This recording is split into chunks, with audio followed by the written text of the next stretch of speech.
एक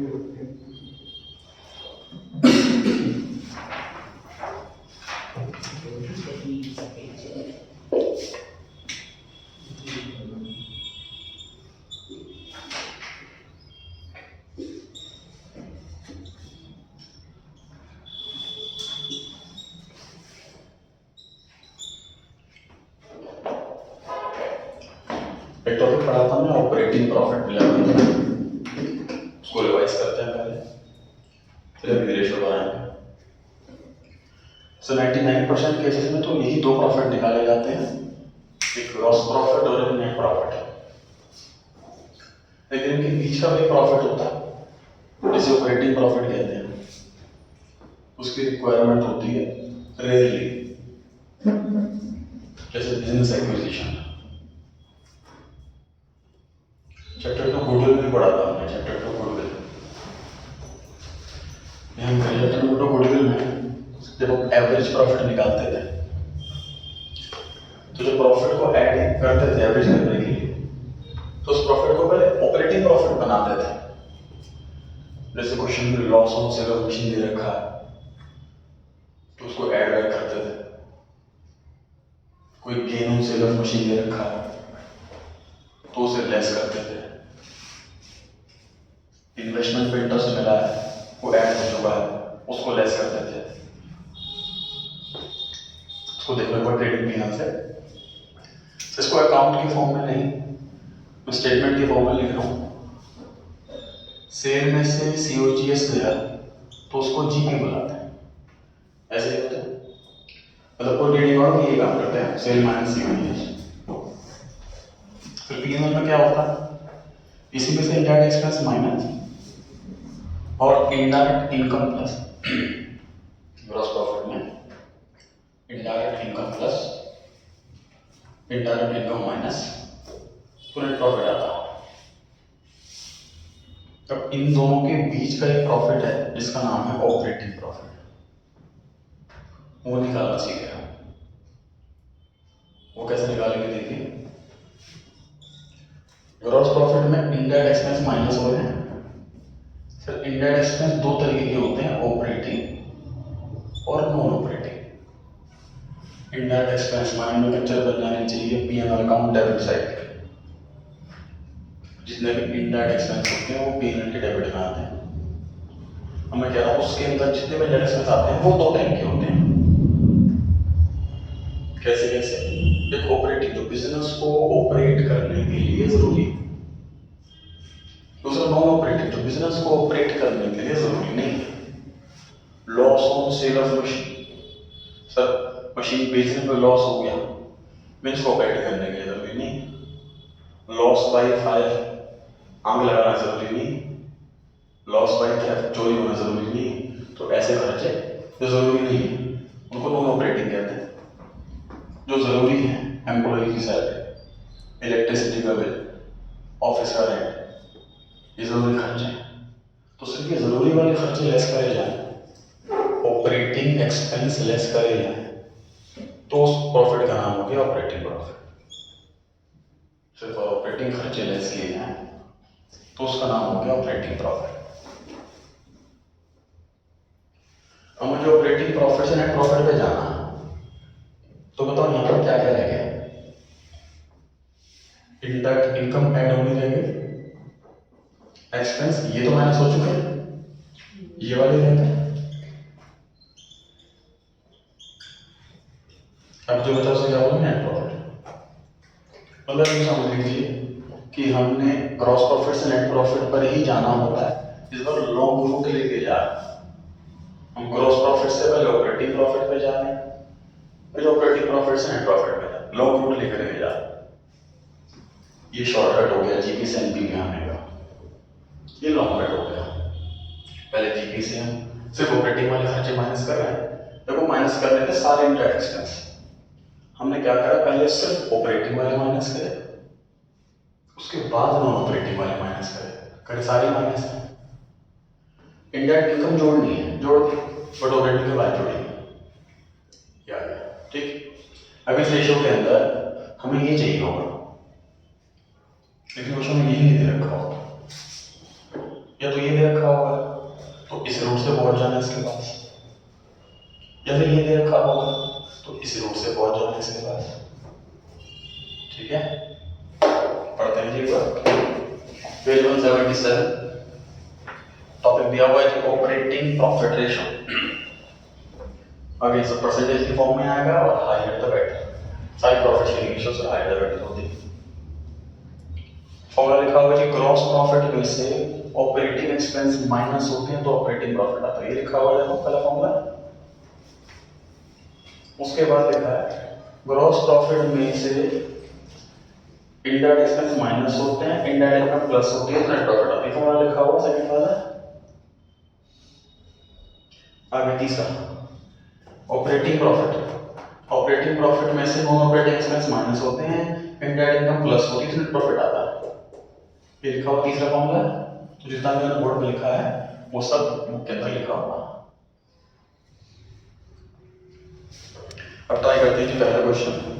from the following information calculate operating profit ratio.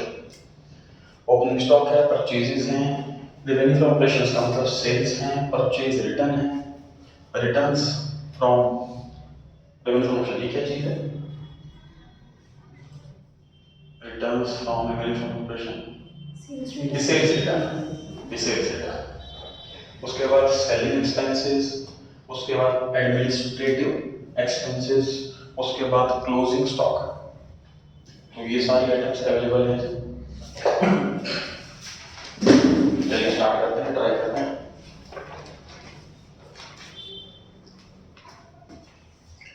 पहले COGS निकालते हैं। Opening stock plus purchase minus purchase return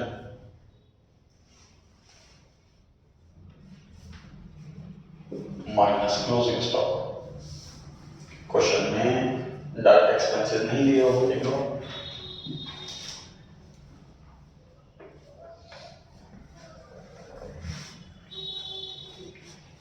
निकालेंगे COGS. Opening stock 10,000, purchases 1,20,000, purchase return 5,000, closing stock 60,000।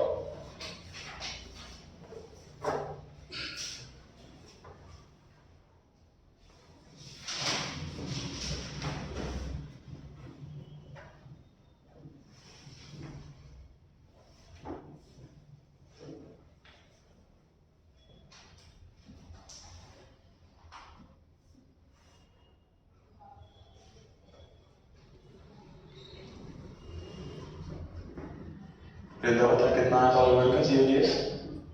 65,000। 65,000।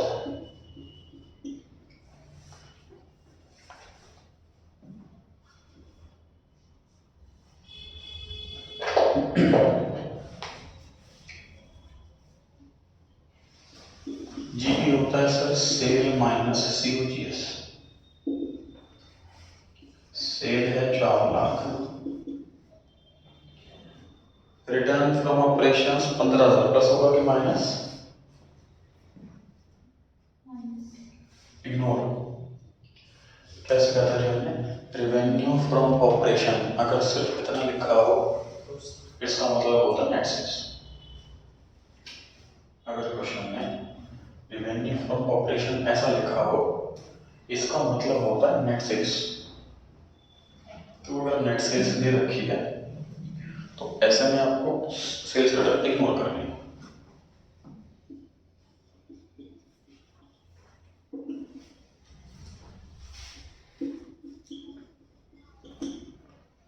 Cell में से COGS चला गया तो ये बच गया सर जीपी 3,35,000।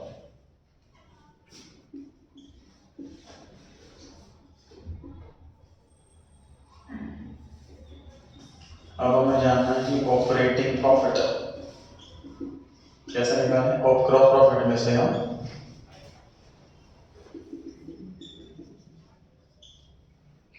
ग्रॉस प्रॉफिट में से ऑपरेटिंग एक्सपेंसेस माइनस कर देंगे।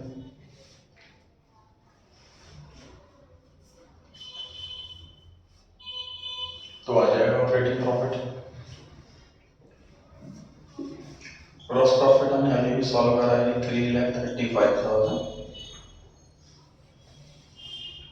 Operating expenses. तो बिजनेस को ऑपरेट करने के लिए जरूरी है वो वाले खर्चे। सेलिंग एक्सपेंसेस दिख रहे हैं जी मेरे को 70,000 के, और एडमिनिस्ट्रेटिव एक्सपेंसेस दिख रहे हैं 40,000 के, टोटल 1,10,000 के।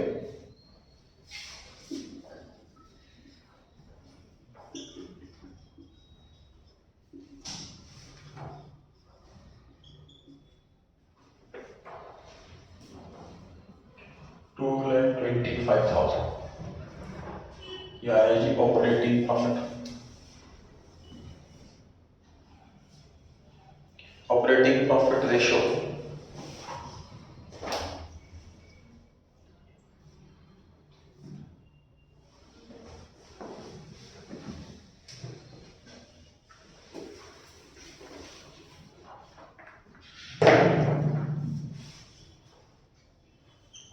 ऑपरेटिंग प्रॉफिट रेशियो बराबर ऑपरेटिंग प्रॉफिट अपॉन में सेल्स इनटू 100। सब तक प्रॉफिट की 3 रेशियो पढ़ चुके हैं, gross profit ratio, net profit ratio और ऑपरेटिंग प्रॉफिट रेशियो। तीनों में डिनोमिनेटर सेम चल रहा है, सेल्स। तीनों में ही डिनोमिनेटर सेम है, सेल्स।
अब ये देखिए ऑपरेटिंग रेशियो, नाम सिमिलर सा है, और जो हमने जस्ट कंप्लीट करी उसका नाम है ऑपरेटिंग प्रॉफिट रेशियो। इसमें प्रॉफिट वर्ड नहीं। देखिए इस रेशियो का नाम होना चाहिए लॉजिकली ऑपरेटिंग कॉस्ट रेशियो। समझे इस चीज को कि सर मैं इतना परसेंट कमा रहा हूं, ये इंफॉर्मेशन तो है काम की, लेकिन मेरे टोटल सेल का इतना परसेंट खर्च हो जाता है, ये भी इंफॉर्मेशन काम की। तो इस बार हम यही निकालने जा रहे हैं, सेल में से कितना परसेंट तो मेरा खर्च ही हो जाता है। समझे इस चीज को कि मैं एक छोटी कंपनी को खरीदने के लिए जा रहा हूँ, तो मैं ये जानना चाहूंगा आपकी सेल कितनी। सपोज कहता है 1 करोड़ रुपए की सेल, खर्चा कितना हो जाता है आपका? 70 लाख खर्चा हो जाता है। मैं सोचूंगा 70% तो कॉस्ट ही है इसकी, 30% बचता है। तो ऑपरेटिंग प्रॉफिट रेशियो में हम इस तरीके से बात कर रहे थे, कितना बच जाता है? 30% बच जाता है। अब जो अगली रेशियो है उसमें क्या बात कर रहे हैं, कितना परसेंट खर्च होता है? 70% खर्च होता है। अब इस फॉर्म में बात कर रहे हैं, तो न्यूमरेटर में रहेगा ऑपरेटिंग कॉस्ट, डिनोमिनेटर वही सेल्स। पता ये रेशियो हायर द बेटर कि लोअर द बेटर? क्योंकि न्यूमरेटर में कॉस्ट हायर बेटर कैसे हो सकती है? कॉस्ट कम से कम होनी चाहिए, तो कॉस्ट जो है वो लोअर द बेटर।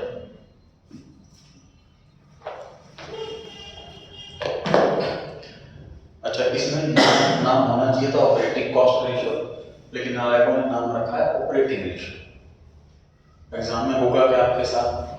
एग्जाम में ऑपरेटिंग रेशियो क्वेश्चन आ जाएगा और आप सर्च हो जाएंगे कि ऑपरेटिंग कॉस्ट वाली रेशियो है या ऑपरेटिंग प्रॉफिट वाली रेशियो,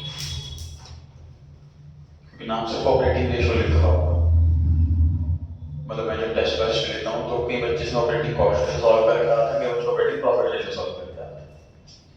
तो ये आपको ध्यान रखना है कि कॉस्ट वाले का नाम नहीं लिखा होगा, प्रॉफिट वाले का नाम लिखा होगा, और ऑपरेटिंग प्रॉफिट रेशियो निकालने को आएगी तो प्रॉफिट लिखा होगा, अगर कॉस्ट प्रॉफिट कुछ भी नहीं लिखा तो वो कॉस्ट है, ऐसे ध्यान रखना आपको, ठीक है। लिखा है जी meaning operating cost divide by बेटा, ऑपरेटिंग रेशियो का formula operating cost divide by sales into 100। Operating cost निकालते कैसे हैं, सीओजीएस और अदर ऑपरेटिंग एक्सपेंस। बेसिकली देखिए देखो ऑपरेटिंग प्रॉफिट कैसे है, ध्यान से देखो,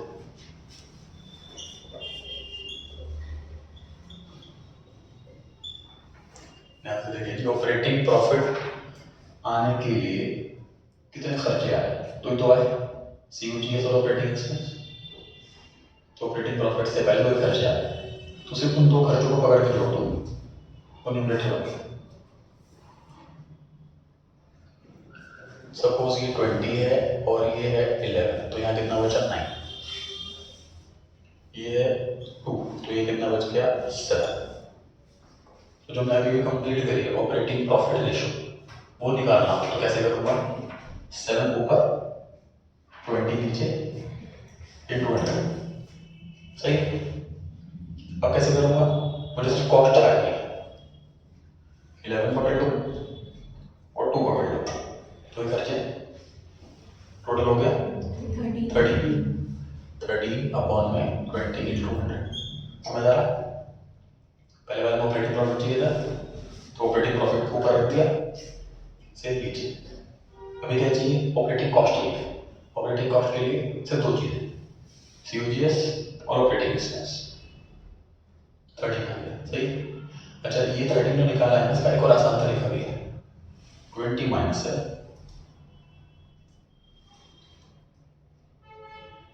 इसमें मुझे खर्चे टोटल खर्चे जानने हैं, तो अगर मुझे टोटल सेल पता और प्रॉफिट पता तो उसको माइनस करो तो स्टडी नहीं आएगा। तो मतलब ऑपरेटिंग कॉस्ट निकालने के दो तरीके हो गए, सीओजीएस में ऑपरेटिंग एक्सपेंस जोड़ दो या फिर सेल में से ऑपरेटिंग प्रॉफिट हटा दो, ठीक है। आगे बढ़िए, देखो सीओजीएस बराबर net sales minus GP, COGS बराबर operating opening cost plus net purchase plus direct expense minus closing stock. Net sales बराबर gross sale minus sales return, net purchase बराबर gross purchase minus purchase return. नीचे लिखा हुआ है sales minus COGS बराबर GP आता है, बस सेल्स पूरा लिखा हुआ है।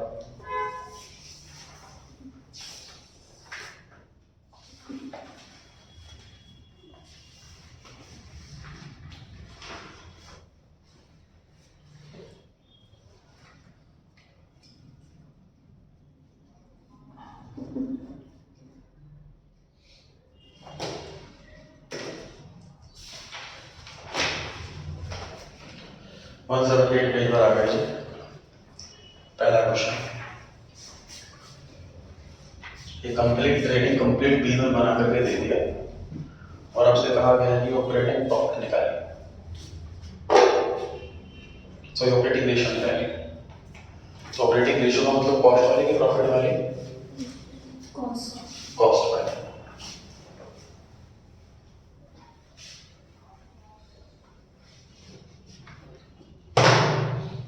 तो ऑपरेटिंग कॉस्ट ऑपरेटिंग रेशियो मतलब फॉर्मूला हो गया जी operating cost divide by sales into में 100, डिनोमिनेटर है 1,60,000। ऑपरेटिंग कॉस्ट कैसे निकालते हैं सर, सीओजीएस में ऑपरेटिंग एक्सपेंस जोड़ दो,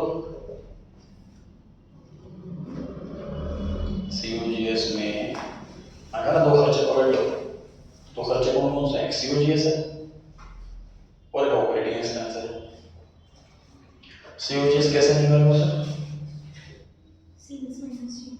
सेल्स माइनस जी, क्योंकि अगर मैं सारे आइटम पिक करूँ opening stock purchase direct expense closing stock बड़ा लॉन्ग नोट हो जाएगा, मुझे सेल्स भी पता है जीपी भी पता है, तो बड़े इजीली हम सीओजीएस तक पहुंच सकते हैं।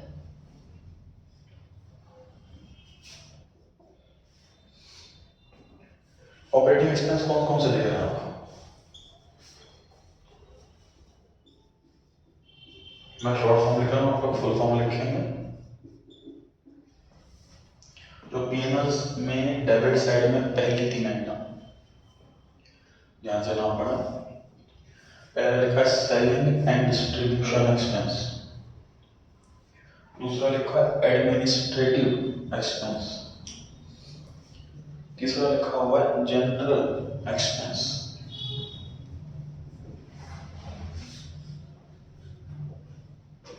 इन तीनों खर्चों को जोड़ दो तो ये तीनों ऑपरेटिंग एक्सपेंस है। सेल्स है सर 1,60,000, जीपी है 52,000, selling and distribution expense 4,000, administrative 22,800 और जनरल एक्सपेंस 1200। इन सबको ऐड करने के बाद जो आएगा वो होगा ऑपरेटिंग कॉस्ट, वो है हमारे फॉर्मूले का न्यूमरेटर।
कितना है जो ऑपरेटिंग कॉस्ट?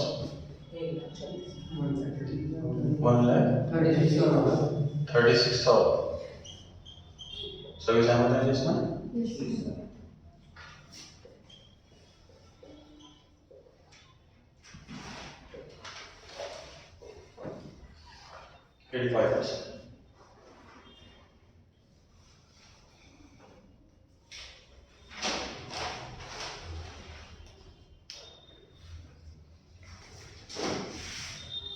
देखिए इसी क्वेश्चन में अगर मांगी हो ऑपरेटिंग प्रॉफिट रेशियो भी, उसका तरीका क्या है? नोट नहीं करना आपको।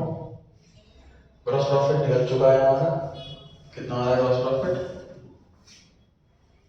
ऑपरेटिंग प्रॉफिट निकाल रहा हूं मैं, जीपी माइनस ऑपरेटिंग एक्सपेंस, ऐसे निकलता है। ऑपरेटिंग प्रॉफिट निकाल रहा हूं, ऐसे निकलता है जी, gross profit minus operating expenses.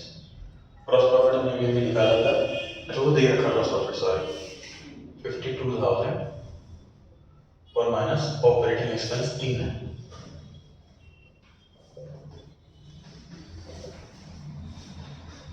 तो एक तरीका तो ये ऑपरेटिंग प्रॉफिट निकालने का, operating profit divide by sales into 100, ये रेशियो आ जाएगा।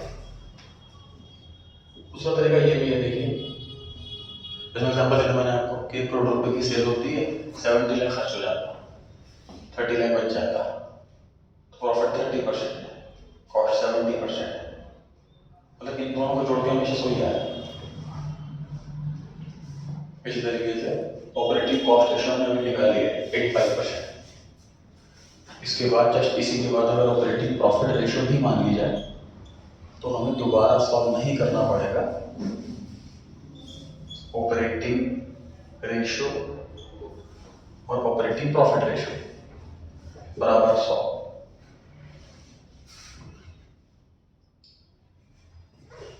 नहीं लिख पा रहा तो फिर ट्राई करें सर। ऑपरेटिंग इसको लिख देता हूँ, इसको सॉल्व करते हैं। Operating profit upon sales, operating cost upon sales, ये फॉर्मूला इनका। सेल्स एलसीएम आ गया, operating profit plus operating cost, ये सेल चीज होती है operating cost plus operating profit, वो सेल होती है। ठीक है, फॉर्मूले में इंटू 100 लिखा, 100 कॉमन ले लिया, ये कैंसिल होकर 100 बराबर 100। डेरिवेशन सिलेबस में नहीं है, बस लॉजिक समझने वाला पॉइंट था कि ऑपरेटिंग प्रॉफिट और ऑपरेटिंग रेशियो का समेशन जो होता है वो 100 होता है। एक चीज मतलब जो मैं पिछला क्वेश्चन कर रहा 177 पेज पे है,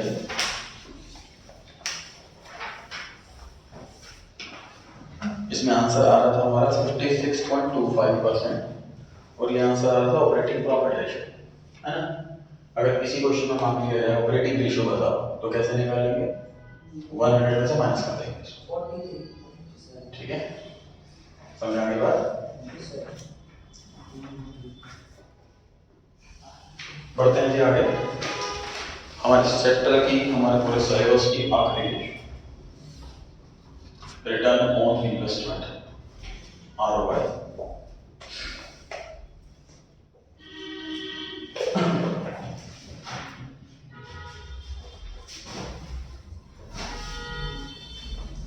किसी भी कंपनी में, किसी भी बिजनेस में इन्वेस्ट करने से पहले सबसे फर्स्ट चीज चेक करने वाली रेशियो है सर ROI। कोई प्रोजेक्ट आए, कितने करोड़ रुपए का है, कितने पैसे लगाना है, इन्वेस्टर का पहला क्वेश्चन होता है ROI कितना, क्या चीज ROI देखिए। सर एक बिजनेस में सपोज 100 करोड़ रुपीस की इन्वेस्टमेंट है और 20% की अर्निंग, अगर 100 करोड़ रुपए डालो तो हर साल 20 करोड़ रुपए आएंगे, ये मतलब है इसका, ठीक। अब किसी के पास प्रोजेक्ट आता है, सपोज उसको बताया गया 100 करोड़ रुपीस डालो तो 20 करोड़ रुपए हर साल आएंगे, इतना अर्न करके देखो। अब सपोज मेरे पास 100 करोड़ पूरे खुद के मेरे पास है तो मैं लगा दूंगा और 20 करोड़ पूरे मेरे, इंटरेस्ट कुछ भी नहीं देना, ठीक।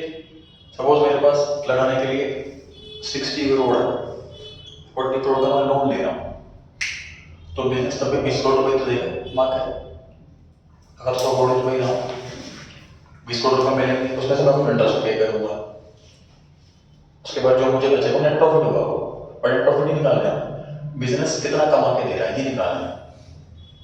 तो बिजनेस जो कमा के देता है वो बिफोर इंटरेस्ट या आफ्टर इंटरेस्ट, ये सोच के देखो।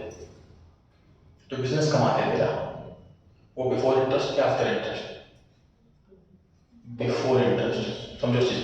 ये बिजनेसमैन की गलती है, उसकी जेब में पैसे ही नहीं लगा करने के लिए, गलती बिजनेस की थोड़ी ना।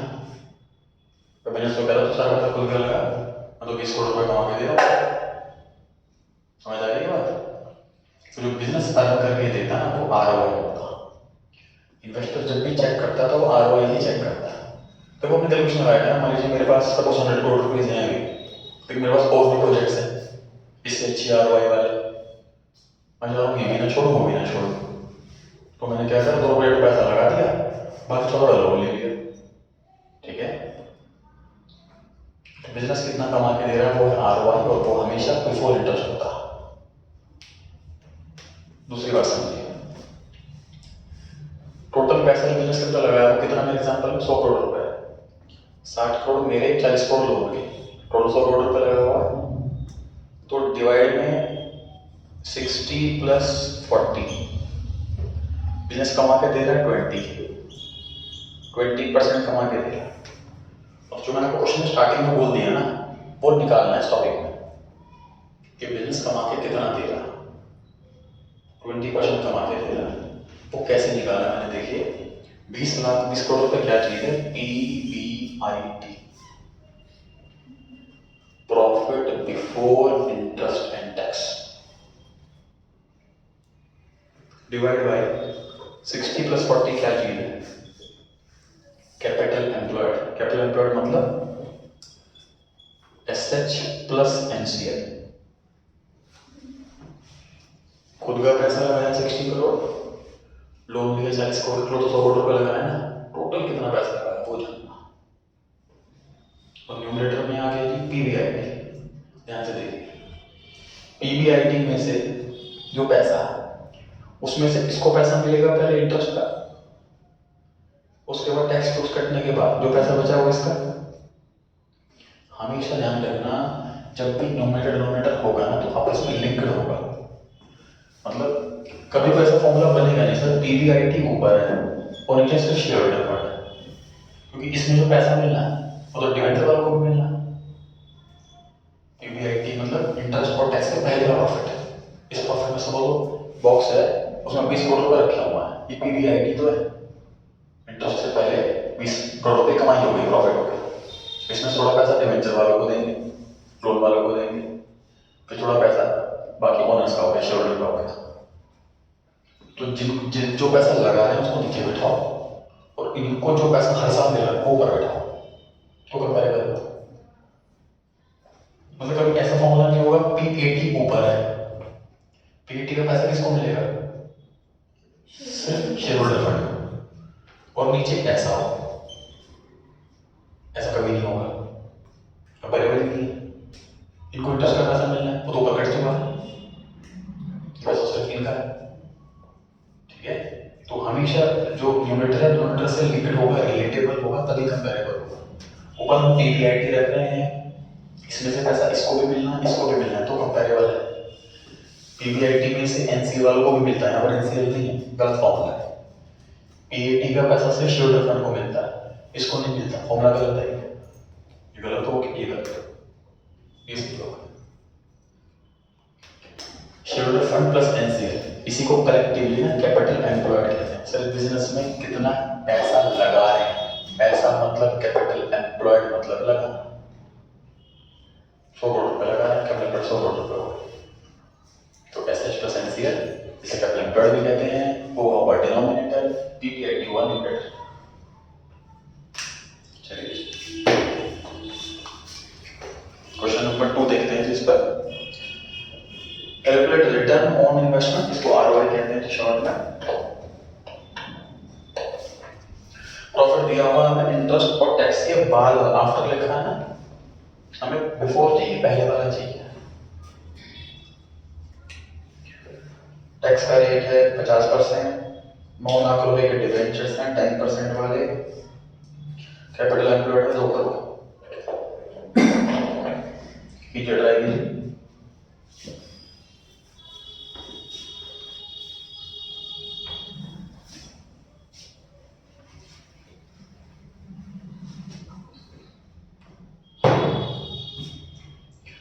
Return on investment PBIT upon capital employed into 100। Sir denominator मिल गया, डिनोमिनेटर 2 करोड़, हमें चाहिए न्यूमरेटर PBIT।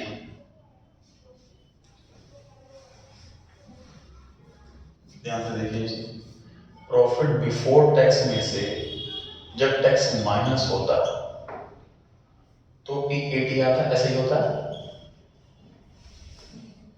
पीबीटी नहीं पता, टैक्स का रेट है 50%, 0.5x,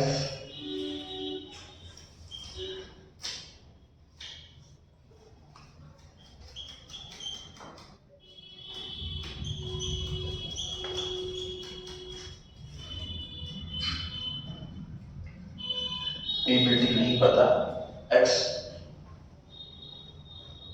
सर कैसे पता लगा आपको कि पीबीटी को x मानना, कोई परसेंटेज जिस पर दे रखी है हमेशा उसको x मानते हैं, ये बेसिक रूल है x मानने का, हर सब्जेक्ट में, हर चैप्टर में। जो टैक्स का रेट होता है वो हमेशा पीबीटी पर अप्लाई होता है। टैक्स से पहले का जो प्रॉफिट उसी में टैक्स लगेगा, तो प्रॉफिट टैक्स के बाद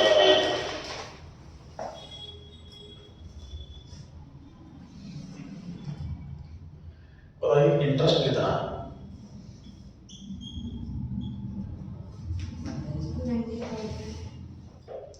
तो लोन है डिवेंचर्स है 9 लाख रुपए के और इंटरेस्ट है 10%, तो इंटरेस्ट आ गया 90,000।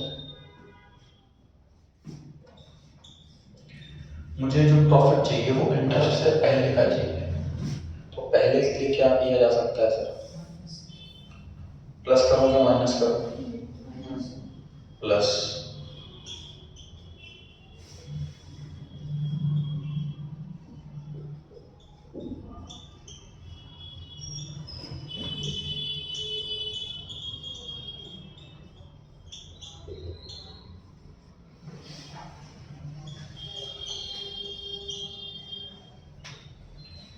प्लस क्यों कर रहे हैं, माइनस क्यों नहीं कर रहे हैं? सर हमें किसी के घटने के बाद वाला चाहिए होता तो माइनस करते हैं ना, उसको घटाते हैं, लेकिन मुझे घटने से पहले वाला चाहिए, बिफोर चाहिए ना, बिफोर। तो वापस ऐड तो करना पड़ेगा, इसलिए ऐड कर रहे हैं। 16,90,000 ये न्यूमरेटर है और 2 करोड़ रुपए। ये कैपिटल एम्प्लॉयड में डिवेंचर क्यों नहीं जोड़े? डिवेंचर्स तो आते हैं कैपिटल एम्प्लॉयड में, ओके नहीं जोड़े? ऑलरेडी कैपिटल एम्प्लॉयड वर्ड लिखा, और कैपिटल एम्प्लॉयड की जगह शेयर होल्डर्स फंड्स ऐसा लिखा होता तो जोड़ते डिवेंचर।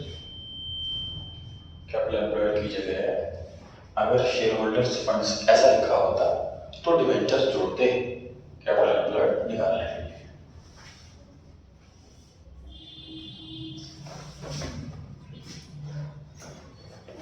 थर्ड क्वेश्चन पर आ गए जी।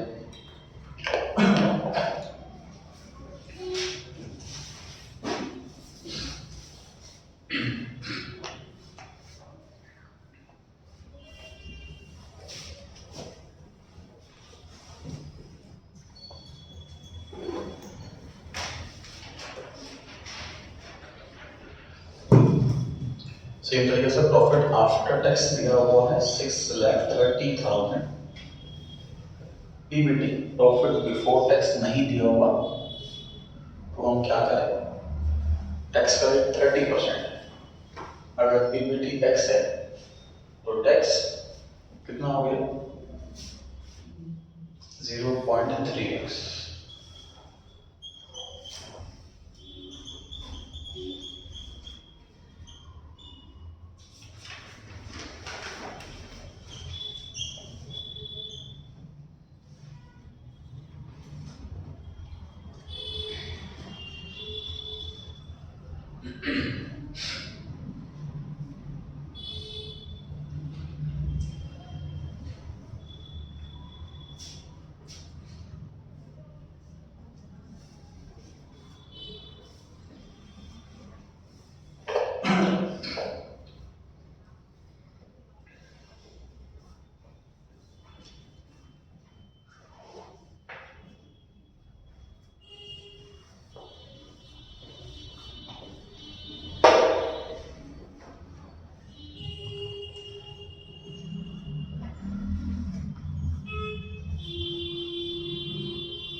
इंटरेस्ट निकालते हैं,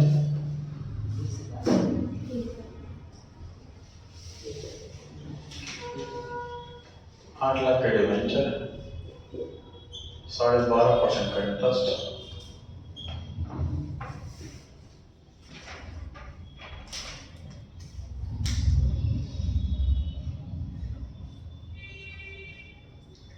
पिछले वाला क्वेश्चन नहीं कर रहा है, इसमें कुछ भी नया नहीं सीख रहे इसमें।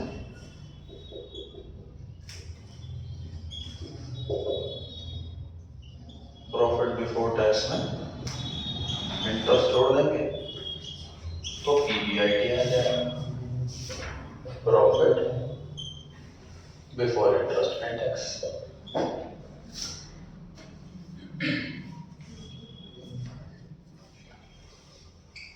बिल्कुल सेम तरीके से करना है जैसा क्वेश्चन 2 किया था, बिल्कुल सेम तरीके से क्वेश्चन 3 कर रहे हैं। पीएटी दे रखा है, टैक्स के रेट, टैक्स को पीपीटी को एक्स मान करके हमने पीपीटी निकाल लिया, फिर इंटरेस्ट ऐड बैक करके पीबीआईटी निकाल लिया। इस क्वेश्चन में डिफरेंस जो अलग चीज है वो डिनोमिनेटर में मेहनत है, ध्यान रखिए। को बैलेंस शीट में इधर फिक्स्ड एसेट इधर करंट एसेट, इधर शेयर होल्डर फंड, इधर एनसीएफ और इधर सीएफ, ऐसा ही है। और देखो मैं इन दोनों की जगह कैपिटल एम्प्लॉयड लिख रहा हूँ, सही, SH plus NCF capital employed.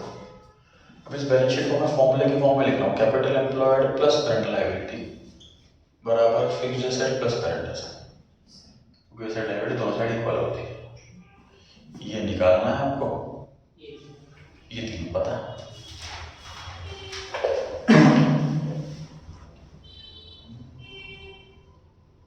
Check करा कर जाए,